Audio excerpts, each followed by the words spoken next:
ორგანიზებული დანაშაულის წინააღმდეგ ბრძოლის უწყებათა შორის საბჭოს ფარგლებში განხილული იქნა ახალი 4 წლიანი სტრატეგია და სამოქმედო გეგმა, რომელიც ითვალისწინებს არაერთ ამოცანასა და მიმართულებას.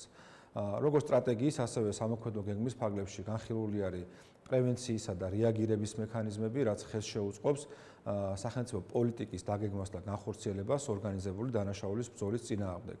საბჭოს წევრებმა მოიწონეს აღნიშნული სტრატეგია და სამოქმედო გეგმა, რომელიც გადაეგზავნება უკვე საქართველოს მთავრობას დასამტკიცებლად და შემდგომი 4 წლის განმავლობაში განხორციელდება ის აქტივობები და სამოქმედო გეგმაში გათვალისწინებული ღონისძიებები და საბოლოო ჯამში ჩვენ შევძლებთ, რომ ვებრძოლოთ ეფექტურად ორგანიზებულ დანაშაულს.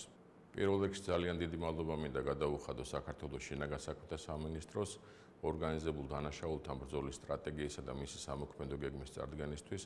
ასევე მინდა გითხრათ, რომ საქართველოს განათლების, მეცნიერებისა და ახალგაზრდობის სამინისტროს როლი ძალიან მნიშვნელოვანი იქნება ამ სტრატეგიისა და სამოქმედო გეგმის განხორციელებაში, ვინაიდან დანაშაულთან ბრძოლა ზოგადად სწორედ ადრეული ეტაპიდან უნდა დაიწყოს, როგორც აღზრდელობითი ხასიათის სამუშაოების ჩატარებით, ასევე ძალიან მნიშვნელოვანი იქნება ჩვენი როლი მასწავლებლების გადამზადების კუთხით.